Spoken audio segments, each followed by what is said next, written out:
Good morning all students. Apex college online classes में आप सभी का स्वागत है। तो अपन पढ़ रहे बीएससी पार्ट थर्ड ईयर और बीएससी बीएड सेकेंड ईयर की इनऑर्गेनिक केमिस्ट्री, और इसमें अपना टॉपिक चल रहा है कार्बधात्विक रसायन ऑर्गेनोमेटेलिक केमिस्ट्री कार्बधात्विक रसायन। तो अब आता है इसमें लिथियम के कार्बधात्विक यौगिक। अब इसमें ऑर्गेनोमेटेलिक कंपाउंड पढ़ रहे हैं अपन इसमें। तो सबसे पहला आता है लिथियम के कार्बधात्विक यौगिक। लिथियम के कार्बधात्विक यौगिक यानी जो है ये क्या है, लिथियम के साथ में इन्हीं मेटल है जिसमें कार्बन के साथ में जुड़े हुए, तो लिथियम के कार्बधात्विक यौगिक है, कंपाउंड है। तो ये ग्रिग्नार्ड अभिकर्मक के समान ही होते हैं, यानी जो ग्रिग्नार्ड अभिकर्मक होता है, ग्रिग्नार्ड रिएजेंट होता है RMGX, उसी के समान ये भी ऑर्गेनोमेटेलिक कंपाउंड है, वो भी ऑर्गेनोमेटेलिक कंपाउंड है। यदि परंतु क्या होते हैं, उससे अधिक ये क्रियाशील होते हैं। जो लिथियम के कार्बधात्विक यौगिक होते हैं वो ग्रिग्नार्ड रिएजेंट से अधिक क्रियाशील होते हैं, अधिक रिएक्टिव होते हैं। यानी यदि किसी कार्बनिक यौगिक में RMGX के द्वारा नहीं बनाए जा सकते, यानी जो कोई भी कार्बनिक या जैसे ऑर्गेनिक कंपाउंड होते हैं, यदि RMGX के द्वारा यदि नहीं बनाए जा सकते तो उसको अपन लिथियम के कार्बधात्विक यौगिक के द्वारा बनाए जा सकते हैं। तो उसमें कार्बधात्विक यौगिक का उपयोग किया जा सकता है। तो इसे ग्रिग्नार्ड अभिकर्मक भी कह सकते हैं। अब है कार्बलिथियम के कार्बधात्विक यौगिक बनाने की विधियां। तो कार्बलिथियम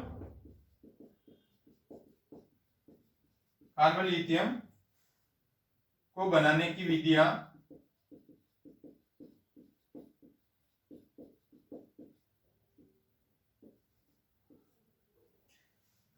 इनको बनाने की विधियां या इनका सिंथेसिस या इनके प्रिपरेशन मेथड ऑफ कार्बलिथियम। तो कैसे बनाता है कार्बलिथियम? जैसे सबसे पहला है एल्किल हैलाइड की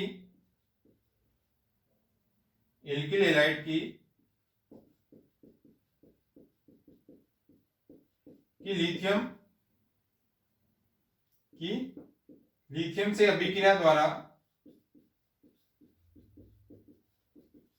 यानी इसमें डायरेक्ट रिएक्शन करवा देंगे लिथियम की एल्किल हैलाइड की प्रेजेंस में, और इसमें ये सॉल्वेंट यूज करते हैं, विलायक या सॉल्वेंट, जैसे ईथर, बेंजीन या हल्के पेट्रोलियम।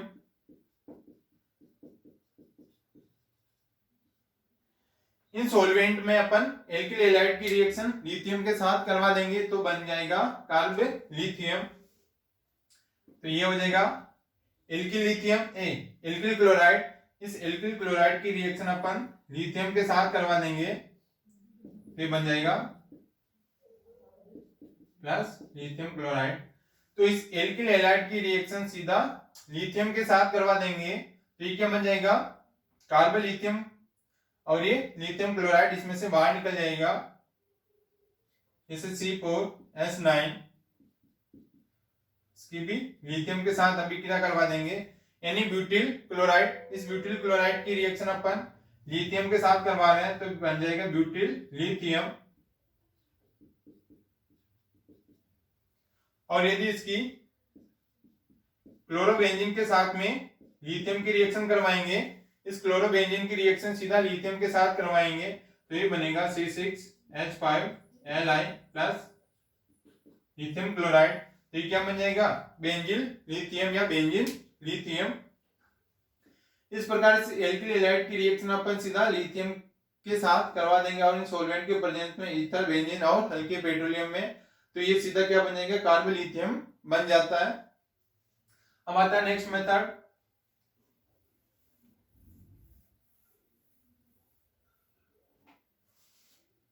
धातु विनिमय, मेटल एक्सचेंज, धातु विनिमय यानी मेटल एक्सचेंज। जैसे ये मरकरी, इसकी रिएक्शन लिथियम के साथ करवा देंगे, तो इस मरकरी कंपाउंड की रिएक्शन अपन लिथियम के साथ करवा देंगे, जिसमें क्या हो जाएगा, इस मेटल का और इस मेटल का एक्सचेंज हो जाता है, ये बन जाएगा 26H5 प्लस Hg। तो यानी इस प्रकार धातु एक्सचेंज के द्वारा भी अपन कार्बन लिथियम कंपाउंड या ऑर्गेनो लिथियम कंपाउंड बना सकते हैं। अब नेक्स्ट है धातु हेलोजन विनिमय। धातु हेलोजन विनिमय यानी धातु और हेलोजन के एक्सचेंज होगा, तो C4H9 C6H5। तो इस प्रकार क्या हो जाएंगे, जैसे ये इसका ऑर्गेनोलिथियम कंपाउंड है, इधर आयोडोबेंजीन है, तो इसमें क्या हो जाएगा, ये तो धातु मेटल है और इसमें हेलोजन का दोनों का एक्सचेंज हो जाएगा, तो ये बना देगा C6H5 प्लस C4H9। तो इस प्रकार ये कार्बोलिथियम वाला ये ऑर्गेनोमेटेलिक कंपाउंड, इस ऑर्गेनोमेटेलिक कंपाउंड से इसकी रिएक्शन इसके साथ करवा देंगे, तो ये अदर ऑर्गेनोलिथियम कंपाउंड बन जाता है, जिसमें धातु और हेलोजन के बीच में इनका एक्सचेंज हो जाता है। अब आता है नेक्स्ट धातु हाइड्रोजन द्वारा, धातु हाइड्रोजन विनिमय, यानी जिसमें मेटल और हाइड्रोजन का एक्सचेंज होता है, जैसे C6H5 lithium plus C6H5 triple bond CH, यानी इसमें ये हाइड्रोजन और ये लिथियम का एक्सचेंज हो जाता है, यानी मेटल और हाइड्रोजन का एक्सचेंज हो जाएगा, तो हाइड्रोजन इसके साथ हो जाएगी, ये बन जाएगा बेंजीन, और ये इसके साथ हो जाएगा, ये बनाएगा C6H5 C triple bond CLI plus C6H6, ये बन जाएगी बेंजीन, और ये इसमें ये लिथियम कंपाउंड इस हाइड्रोजन के साथ हाइड्रोजन की जगह जुड़ जाएगा और ये हाइड्रोजन इसके साथ जुड़ जाएगा। इस प्रकार इसमें लिथियम और हाइड्रोजन का मेटल और हाइड्रोजन का एक्सचेंज के द्वारा भी ये बन जाएगा कार्बन लिथियम कंपाउंड। तो ये तो हो गए इनके प्रिपरेशन मेथड हो गए, ऑर्गेनोलिथियम के प्रिपरेशन मेथड। अब आते हैं इनके भौतिक गुण, कार्बन लिथियम के भौतिक गुण, फिजिकल प्रॉपर्टी। तो इनकी फिजिकल प्रॉपर्टी में क्या होता है, तो साधारणतः ये क्या होता है, लिक्विड होते हैं, ये क्या होता है, लिक्विड होते हैं, द्रव होते हैं, और कम गलनांक वाले ठोस होते हैं, और कम गलनांक वाले ठोस भी होते हैं। ये कार्बनिक विलायकों में विलयशील होते हैं, कार्बनिक विलायक या ऑर्गेनिक सॉल्वेंट में क्या होते हैं, ये सोल्यूबल होते हैं,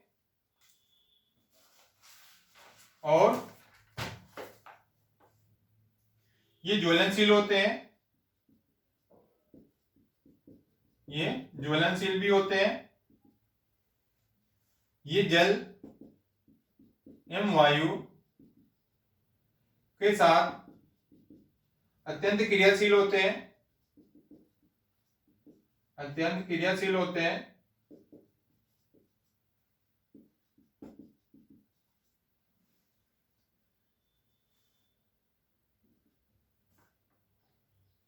यानी ये वायु के साथ क्रिया करके स्वतः ही जल उठते हैं।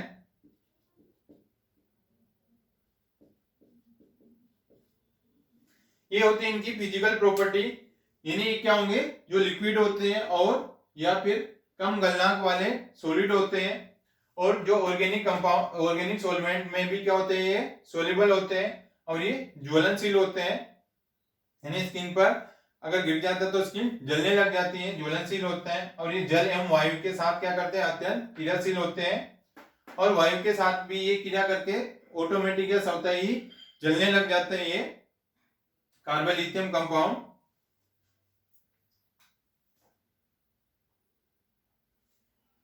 ये हो गई इनकी फिजिकल प्रॉपर्टी। नेक्स्ट आती है इनकी chemical property.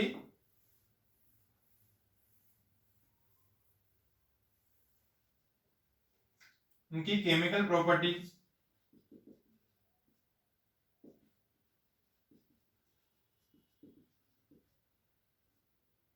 Chemical properties of organolithium compound. तो सबसे पहली आती है इसकी प्रॉपर्टीज, ये हेलोजन द्वारा, ये हेलोजन द्वारा अपघटित अपघटित होकर हेलाइड बनाते हैं।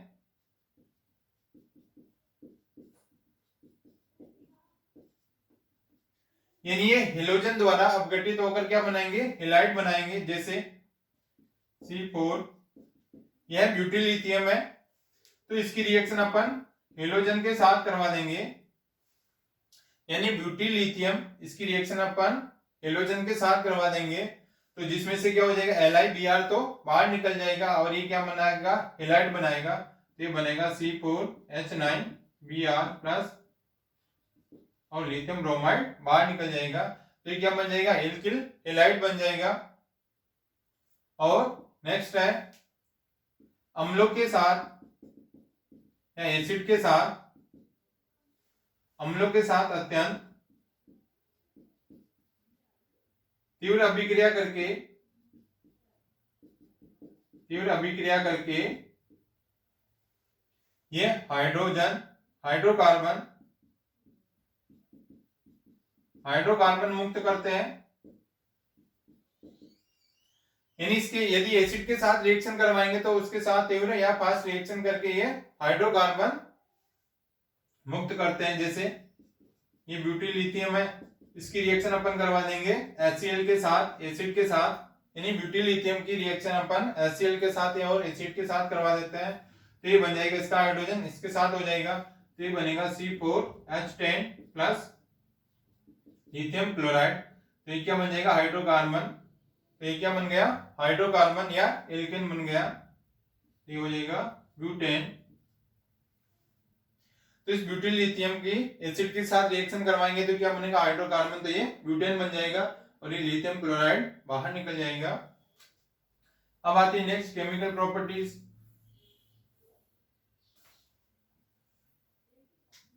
ये अमोनिया के साथ,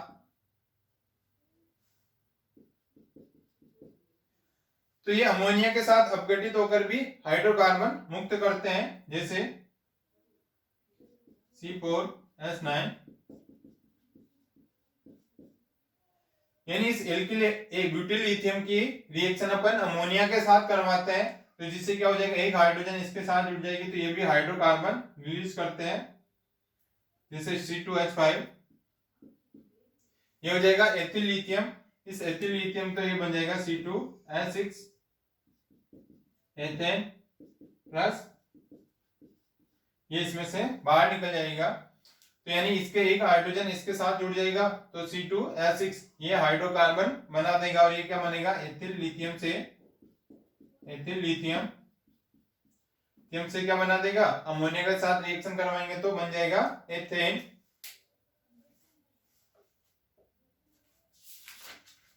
और है इसकी नेक्स्ट रिएक्शन,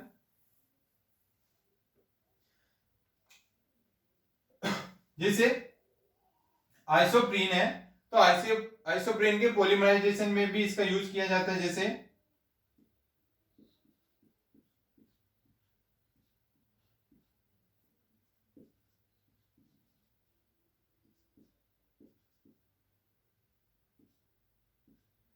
ये है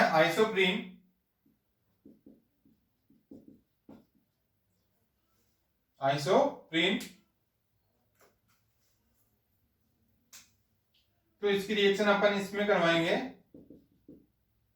एल्किल लिथियम, यानी आइसोप्रीन का पॉलीमराइजेशन करवाएंगे एल्किल लिथियम की प्रेजेंस में,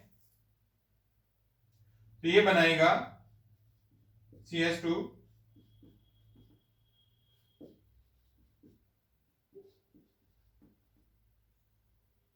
CH3 है, तो ये बनाएगा H, तो ये बनाएगा हेवियर रबर, और ये क्या है, समकक्ष या सिस, यानी हेवियर रबर बनाएगा तो ये बनेगी सिस आइसोप्रीन, और ये आइसोप्रीन है तो इसकी रिएक्शन ये अपन एल्किल इसके साथ करवाएंगे, और ये करवाएंगे ईथर, और ये है पेंटेन। तो यदि इस आइसोप्रीन की रिएक्शन इसका पॉलीमराइजेशन करवाएंगे एल्किल लिथियम के साथ और ईथर की प्रेजेंस में करवाते हैं, तो ये बनेगा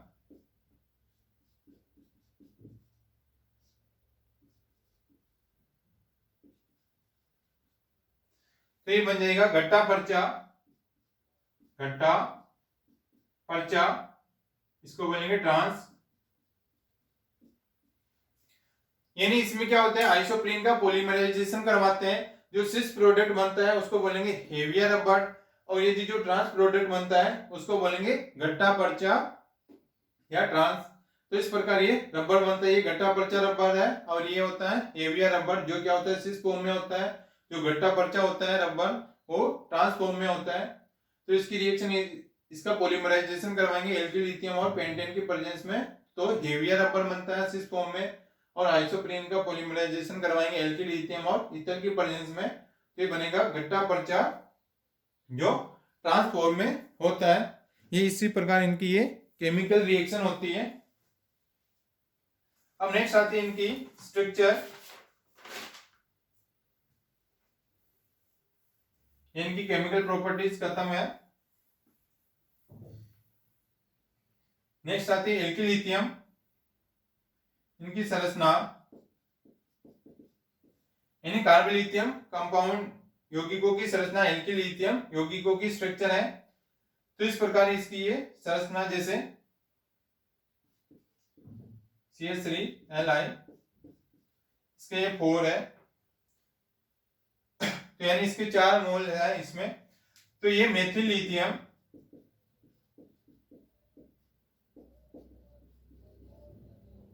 तो इस प्रकार मेथिल लिथियम में क्या हो जाएंगे, चारों मेथिल लिथियम परमाणु एक दूसरे से चतुष्फलकीय से जुड़े रहते हैं, यानी इसकी स्ट्रक्चर कैसे होगी, टेट्राहेड्रल में रहती है, जिसमें इसका समूह एक कार्बन परमाणु 3 लिथियम कार्बन परमाणु के साथ जुड़ा रहता है,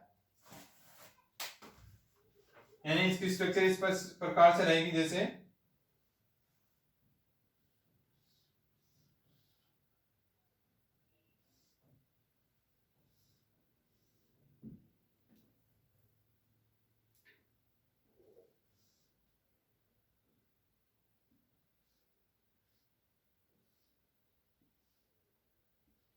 ये इस प्रकार से, जैसे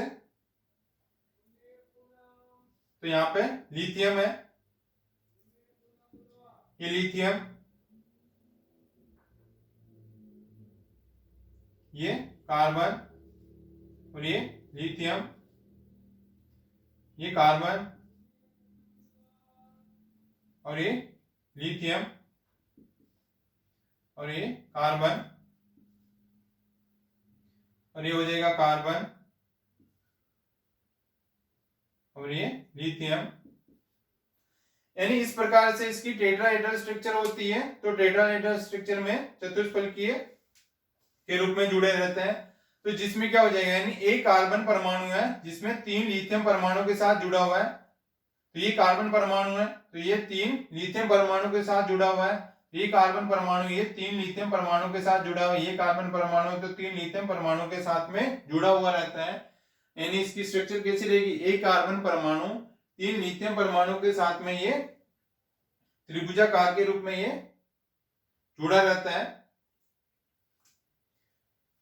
तो ये इसकी स्ट्रक्चर है, CH3Li4 की स्ट्रक्चर है।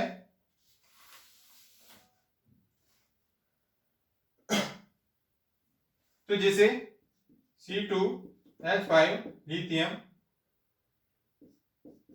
ये तो क्या मेथिल लिथियम है और ये है एथिल लिथियम।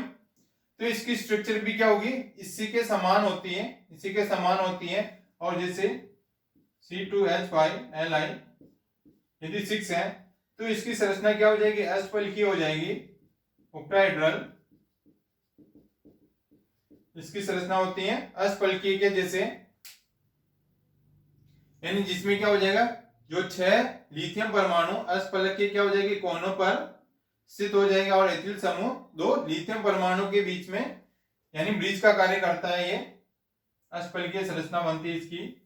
ये इसकी क्या हो जाएगी, कार्बन लिथियम कंपाउंड की इस प्रकार से इनकी स्ट्रक्चर होती है, जिसमें एक कार्बन परमाणु 3 लिथियम के साथ जुड़ा रहता है। ये इनकी संरचना। अब नेक्स्ट आता है इनके उपयोग। इनका यूज क्या है, तो जैसे इसका फर्स्ट यूज है एथिलीन के बहुलकीकरण में उत्प्रेरक के रूप में,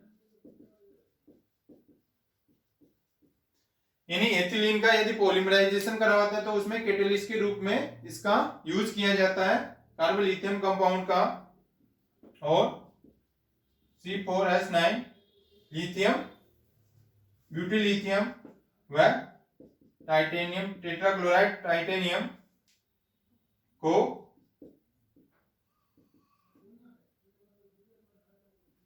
ब्यूटीलियम के बहुलकीकरण व वाइनिल क्लोराइड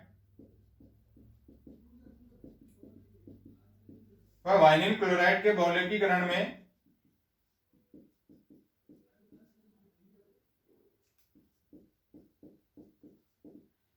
में भी इसका यूज किया जाता है। जैसे ब्यूटीलिथियम व टेट्राक्लोरो टाइटेनियम को ब्यूटीलियम के बहुलकीकरण व वाइनिल क्लोराइड के पॉलीमराइजेशन में इसका यूज किया जाता है। और इसके अलावा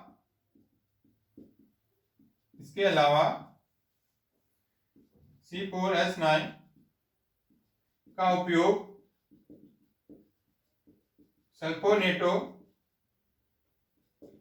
सल्फोनेटो को बनाने में भी किया जाता है, जिन्हें अपमार्जक के रूप में या डिटर्जेंट के रूप में काम में लेते हैं।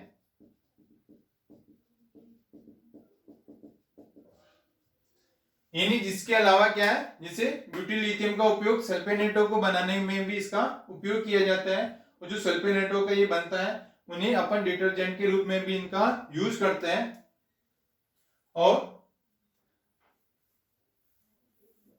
और इनका यूज आता है ब्यूटाडाइन, आइसोप्रीन व स्टाइरिन आदि के बहुलकीकरण द्वारा भी इसका यूज किया जाता है। यानी ब्यूटाडाइन, आइसोप्रीन व स्टाइरिन के बहुलकीकरण द्वारा जो अपन रबर बनाते हैं तो उसमें कैटेलिस्ट के रूप में भी इनका उपयोग किया जाता है। तो इस प्रकार से कार्बोलिथियम का कार्बोलिथियम के यूज है, जो जिसमें अपन पॉलीमराइजेशन के अंदर कैटेलिस्ट के रूप में इनका यूज करते हैं। और बाकी के जो ऑर्गेनोमेटेलिक कंपाउंड हो अपन नेक्स्ट क्लास में डिस्कस करेंगे। ओके।